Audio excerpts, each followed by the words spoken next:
Hello everyone, and welcome to another Top 5 Records video. Today I'm going to be talking about progressive rock, and I'm going to be counting down the 25 best progressive rock albums out there. A very exciting moment in time because we're talking about early to mid 70s. There are some late 70s records here, but that early 70s period for me is where the magic of the progressive rock happens. And without further ado, let's kick off this list with at number 25. What a better way to kick off the list than with Genesis. The Lamb Lies Down on Broadway. I remember the first time listening to this and being very much captivated by the epic quality of this production. The ambition of telling a rock opera in a certain way, the staging, where it takes place, the entire scenery. Narrative-wise, it is kind of a mess, and you could honestly say that the record may be a little bit long, but what does it offer? So many things. Such a grandiose, beautiful, epic. What I'm holding here, by the way, is the recent 45 RPM reissue by Analog Productions for the Atlantic 75 series.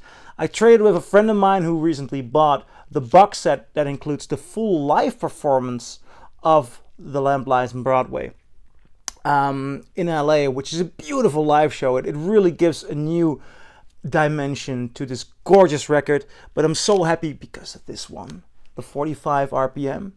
It sounds stunning. You'll never experience it in a quality like this. What a gorgeous record.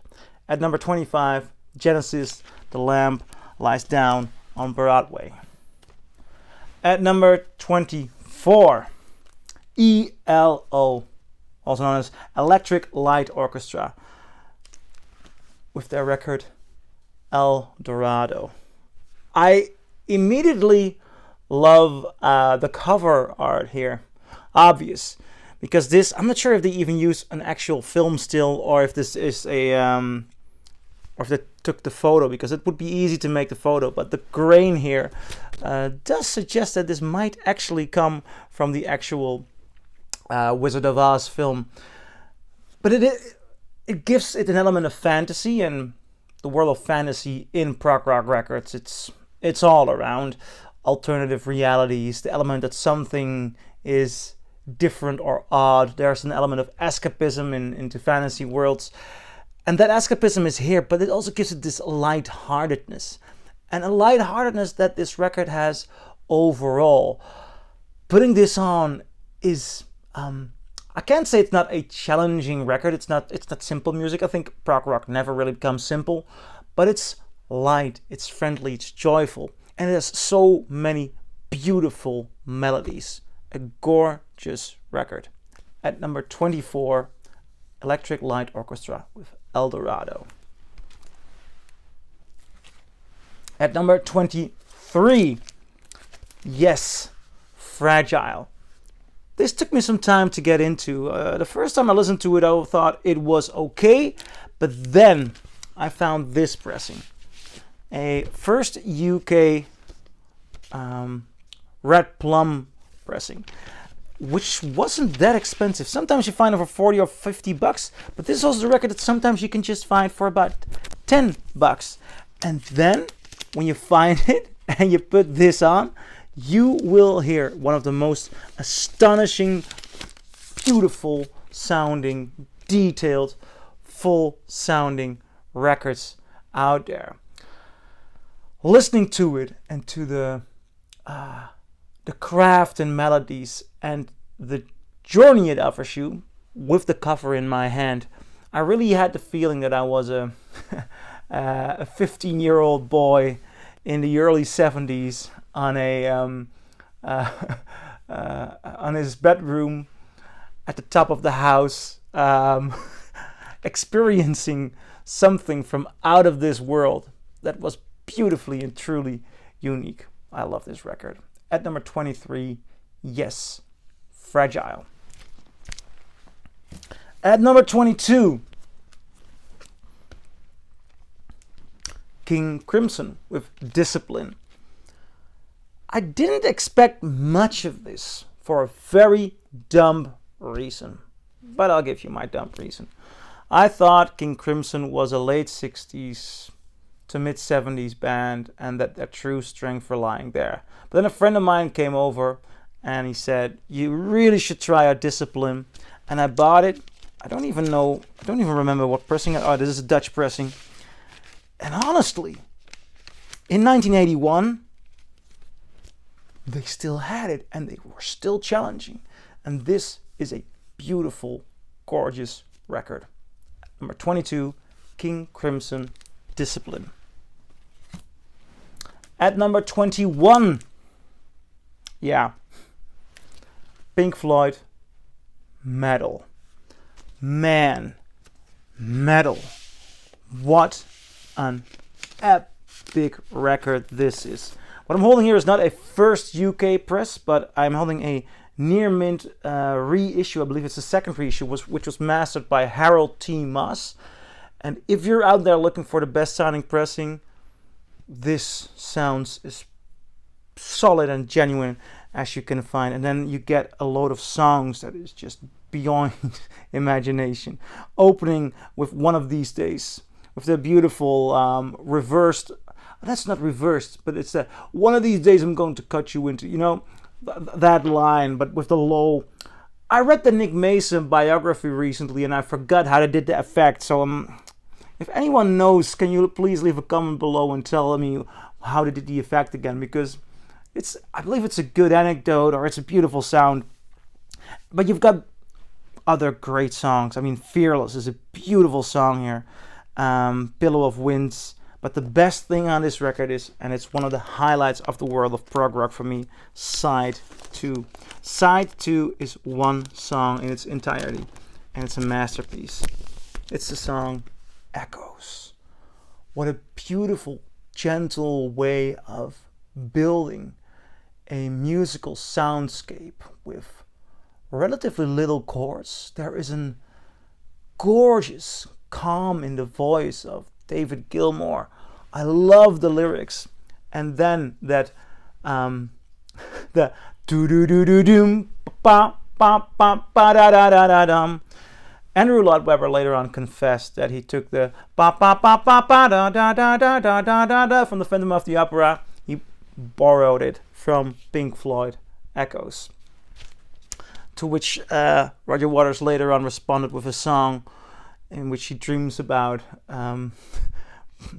Andrew Lloyd Webber breaking his fingers during a live performance on the piano. Yeah, what a lovely man.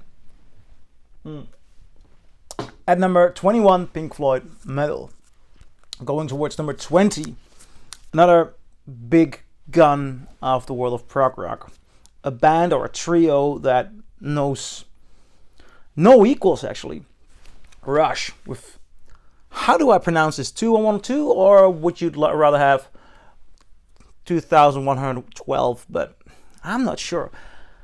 Thing is, I knew very little about Rush. As a matter of fact, I hadn't even heard them before I found this first, I believe it's US. Yeah, this first US pressing of this record.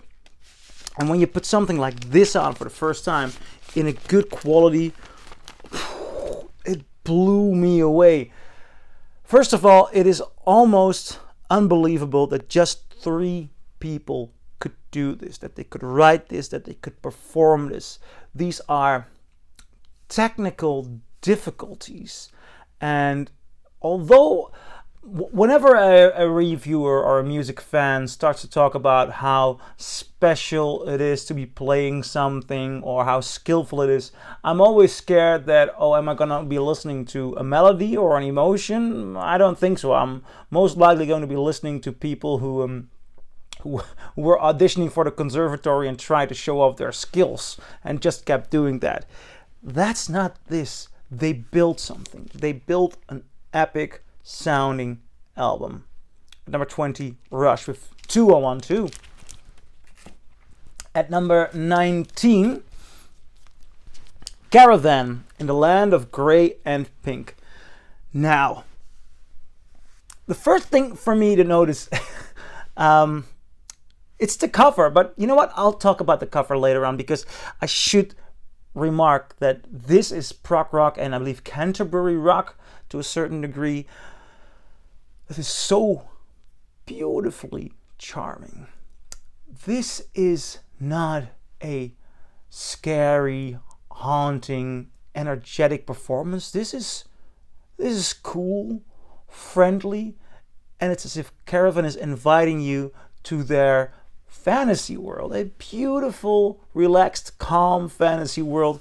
I'd say a little bit Shire-like, but perhaps that is because they asked the artist for the cover, and you can also take a look at the back. They asked the artist for the cover to make something inspired by Tolkien. And if you'd ever do a drinking game during one of my videos, for this video, the prog rock, whenever you hear Tolkien or Lord of the Rings, that would be a good bingo moment, you know.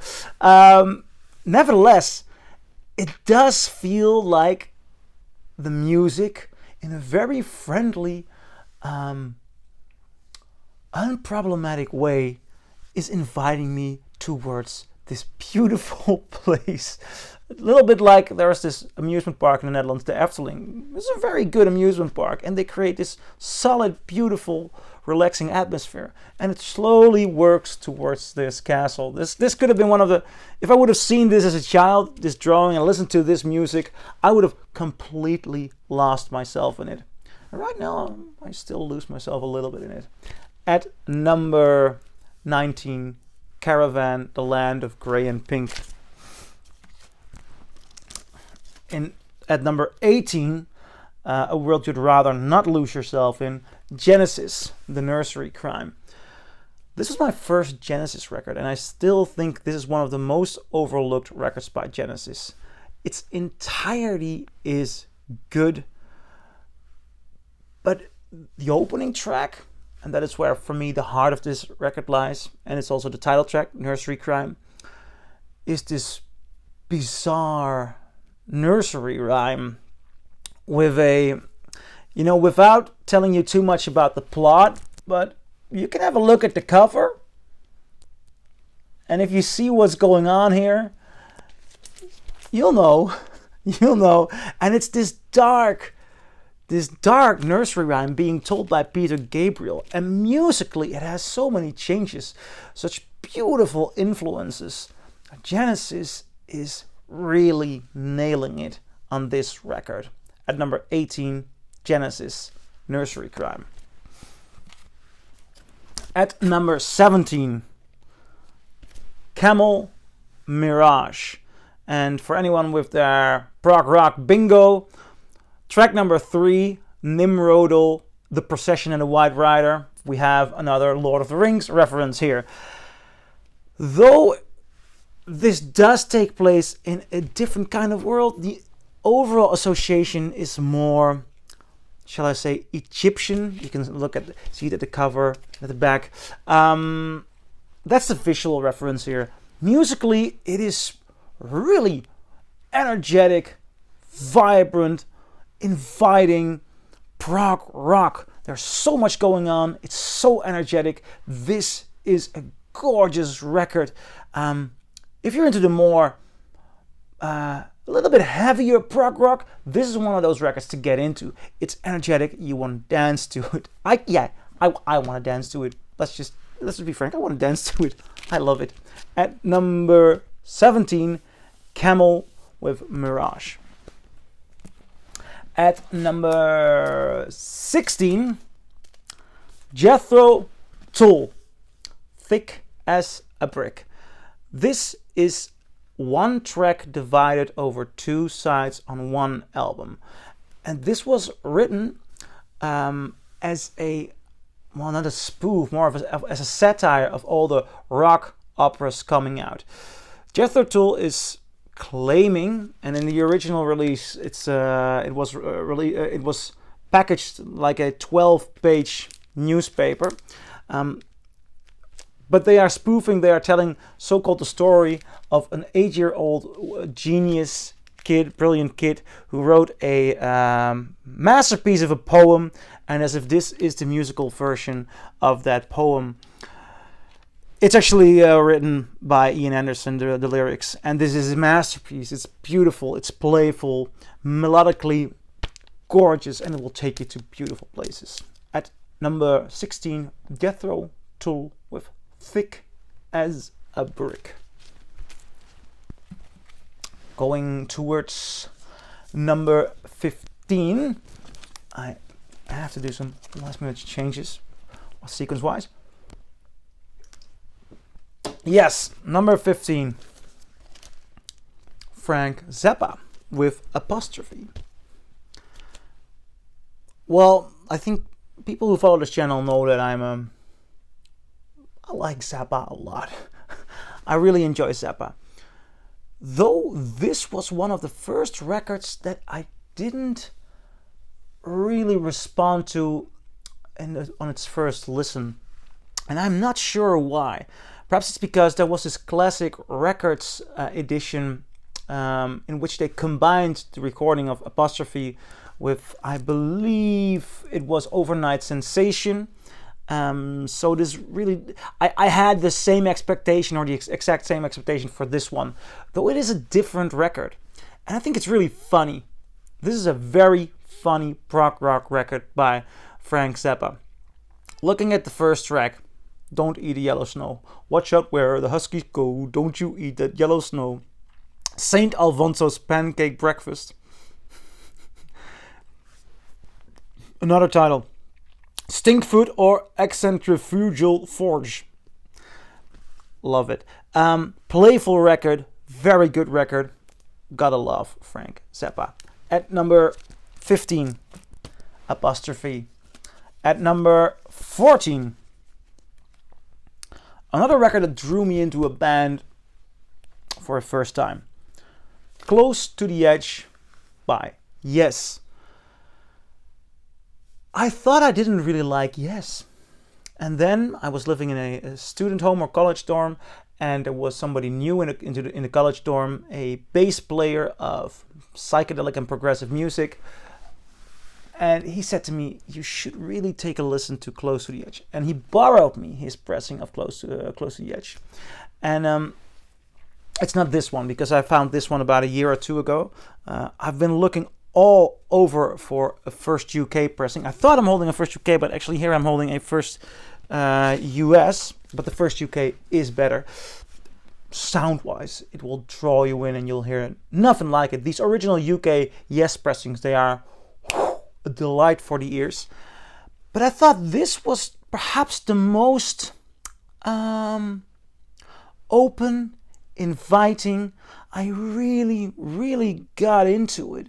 And I think, nevertheless, it's rough. It has a very rough edge to it. But the melodies, the energy, it really gets me going. And this is a beautiful, great record by Yes. At number 14, Close to the Edge.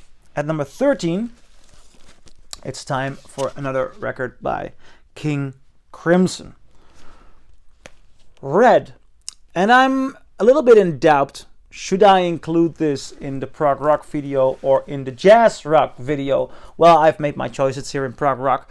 Because the overall vibe here, it's clearly a rock band. Clearly a rock band, but as if the rock band has started to play jazz.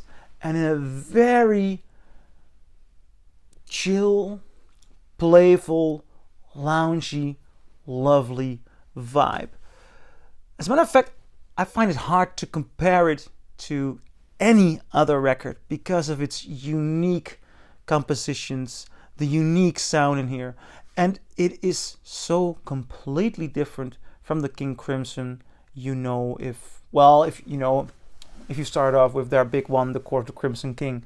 This is completely different, though progressive rock, jazz-wise. But I'm sure that if you'll find a copy, I'm sure you'll love it. At number 13, King Crimson, Red. At number 12, Supertramp, Cryme of the Century. Now,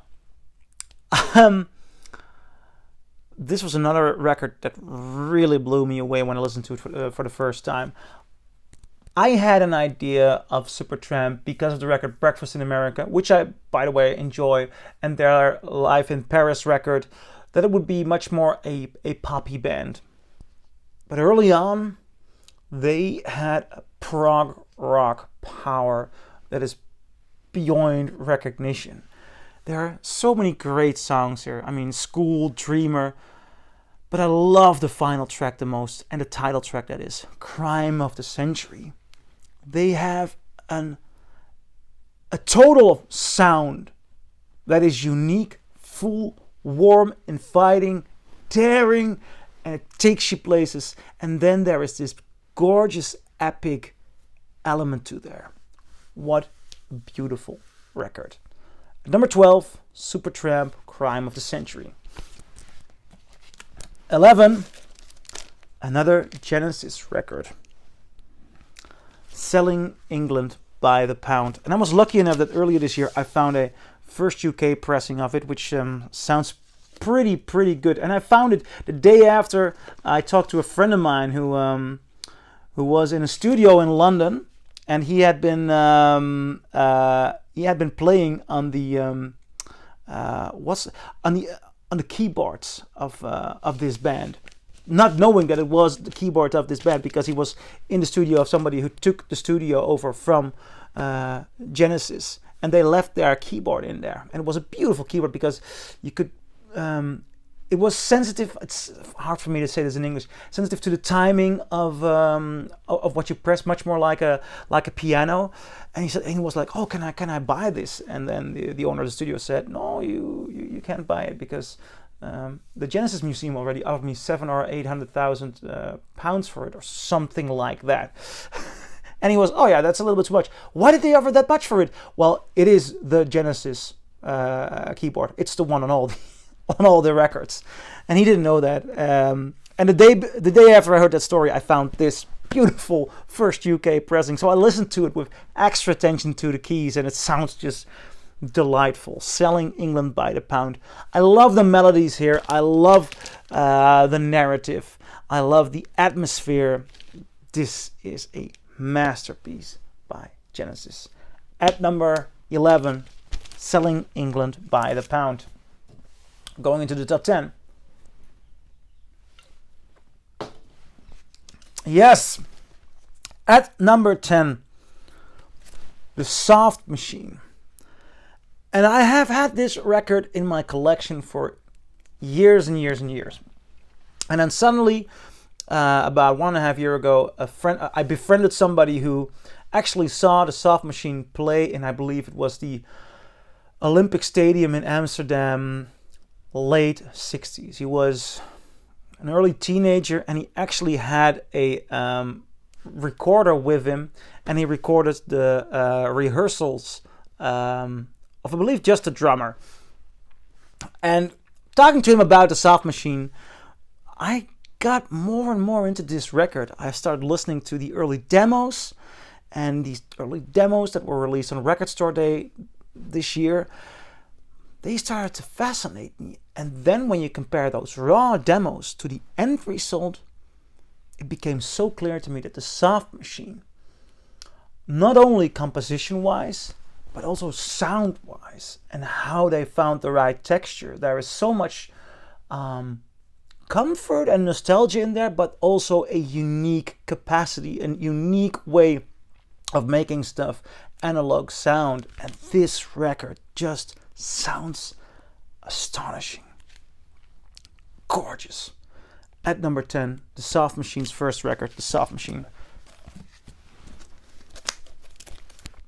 At number 9, Gentle Giant, Octopus.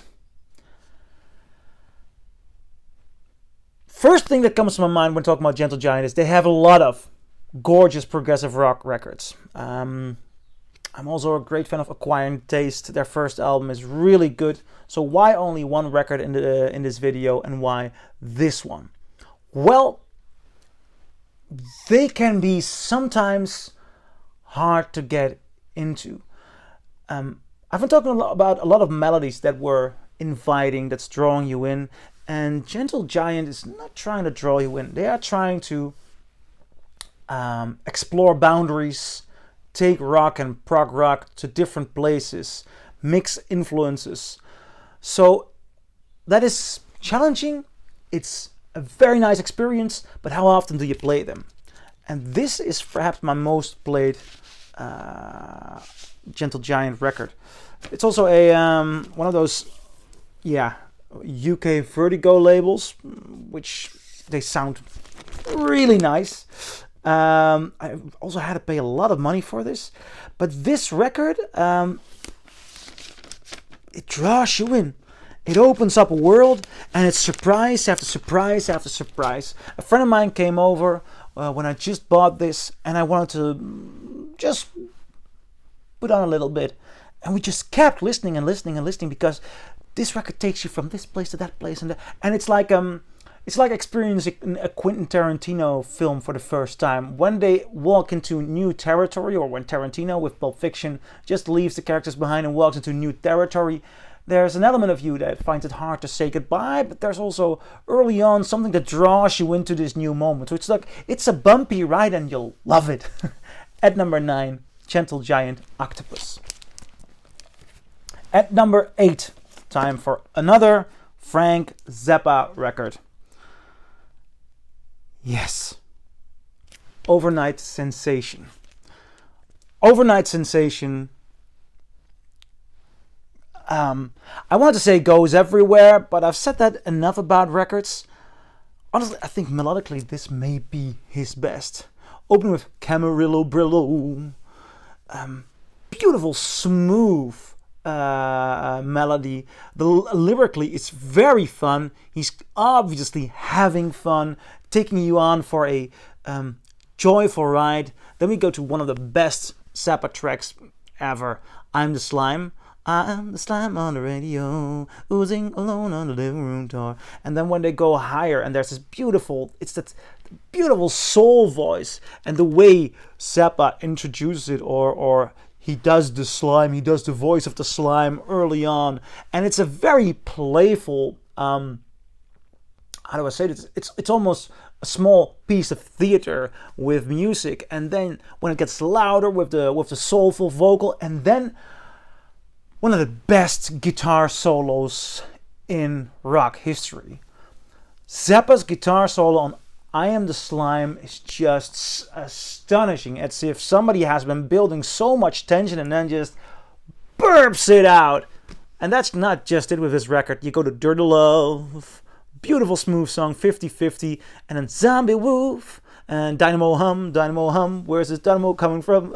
It's a very funny story. And Montana. Ooh, you know what? I'm putting this aside. I'm going to listen to this straight after this video. What a record.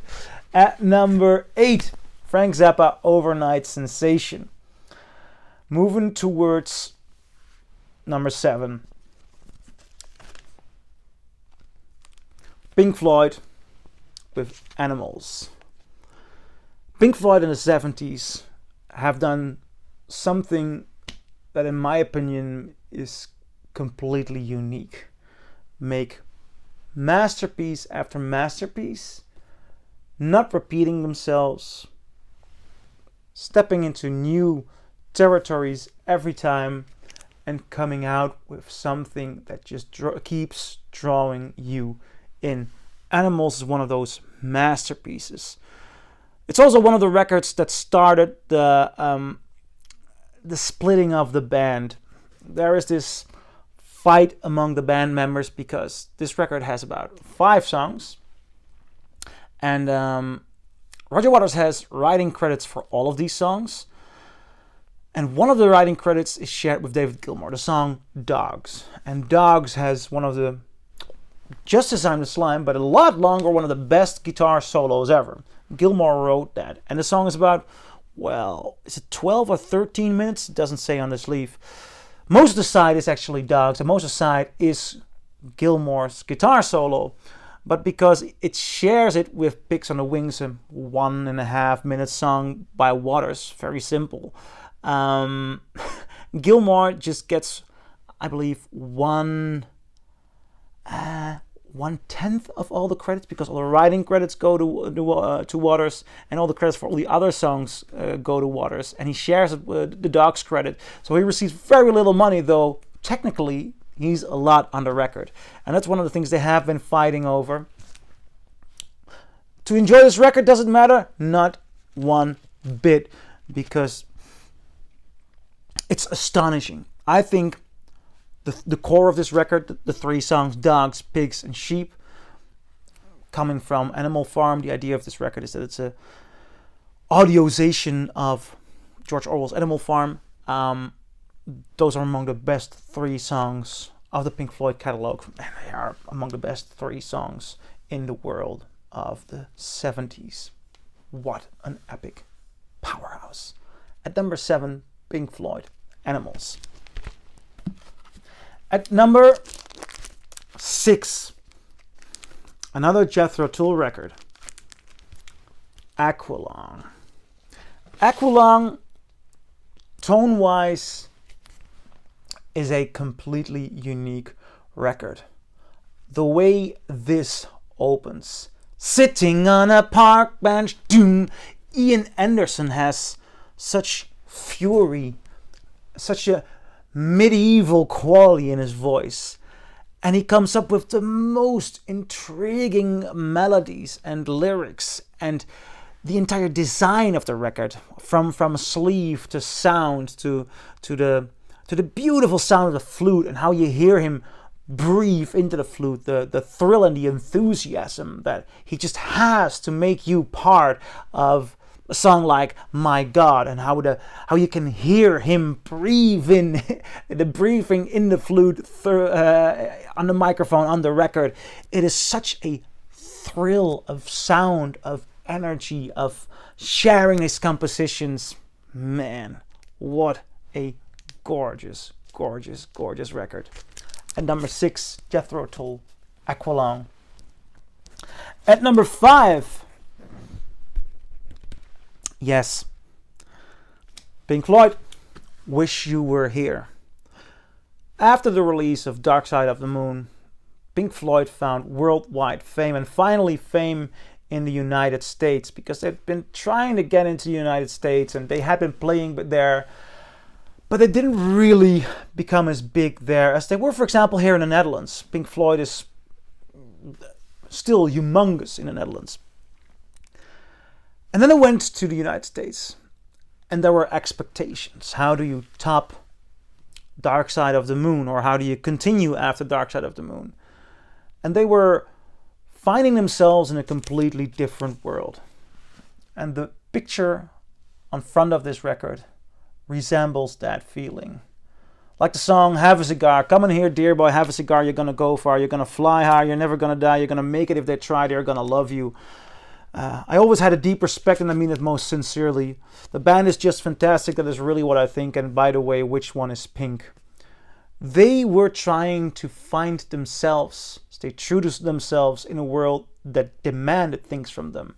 And that made Roger Waters think. Because this time, when they became famous, they were talking about his experiences, about his lyrics, and about his emotions, mostly. And there was another moment in time when they first became big, when they were more a psychedelic rock band, but then it was about Syd Barrett's emotions, but they left Syd Barrett behind. So Waters was suddenly thinking, I am experiencing the same thing as Syd, and how am I gonna do this and keep from going the same path? And he felt really sorry for Syd Barrett.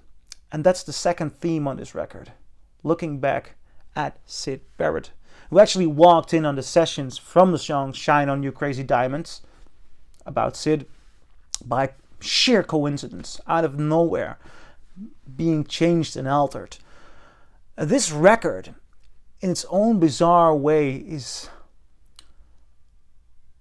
pulling on the gravity of those situations. And when Roger Waters has a bad time, he is the most stunning songwriter. And as a band, they really made a masterpiece of prog rock. At number 5, Wish You Were Here. At number 4, Frank Zappa and the Mothers of Invention, One Size Fits All. Whew. A powerhouse of composition, and Zappa,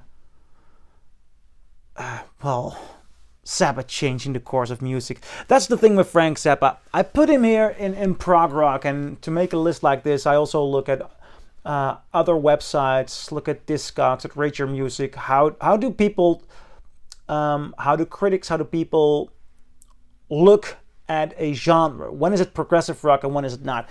And I think this is progressive rock, though emotionally I always rate and value Zappa as his own planet and world of music, as if we have Earth and then there's this very small tiny planet next to it, a little bit smaller than the moon, and that's just Zappa. And Zappa is sculpting musical pieces.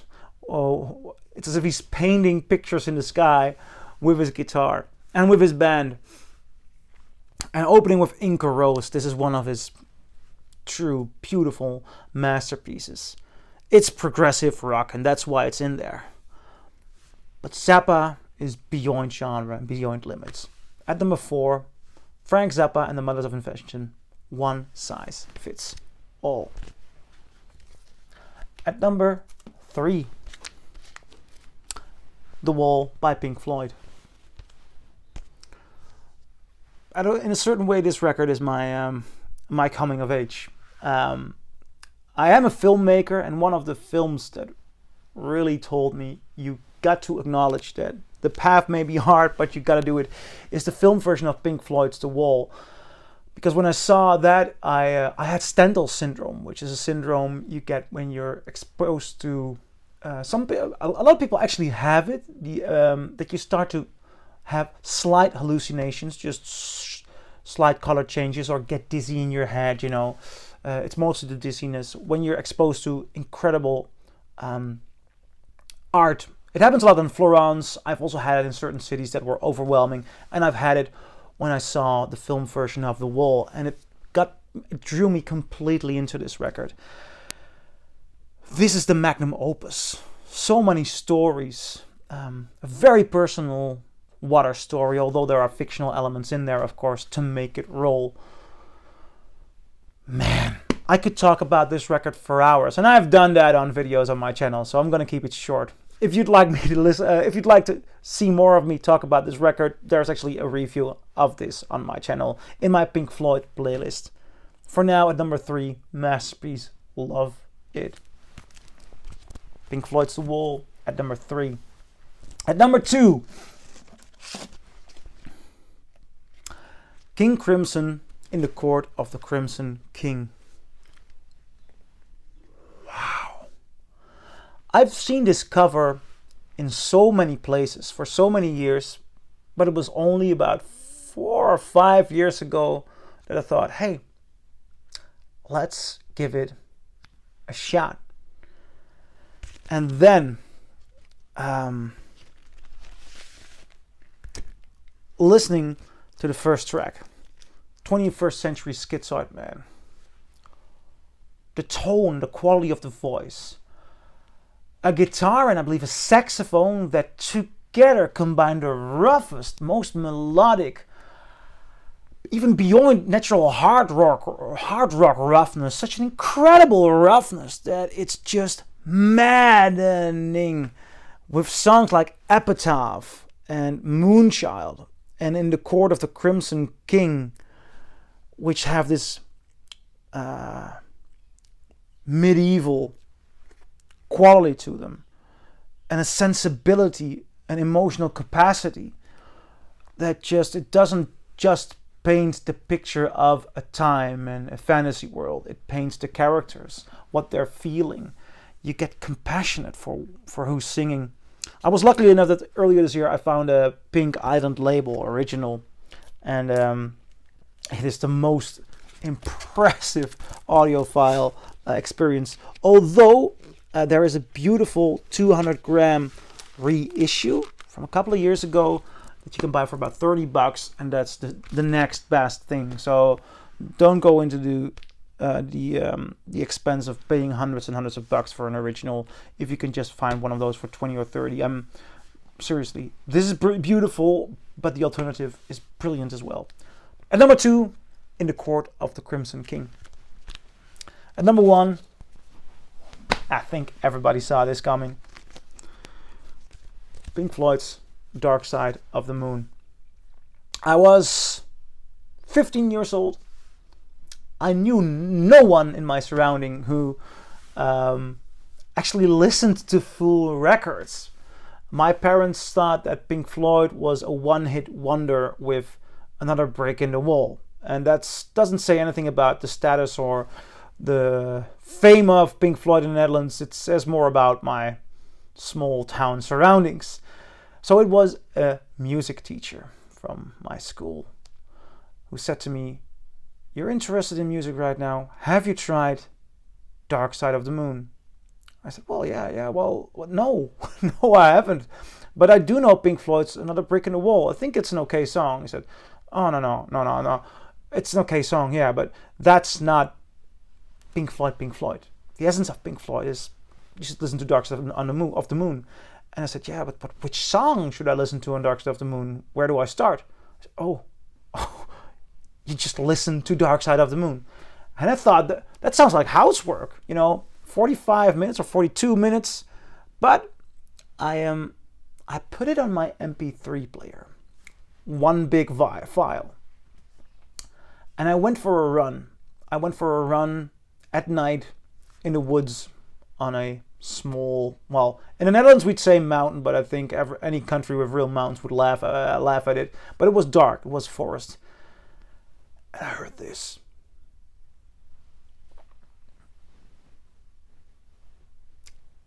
It's one of the moments that changed my life.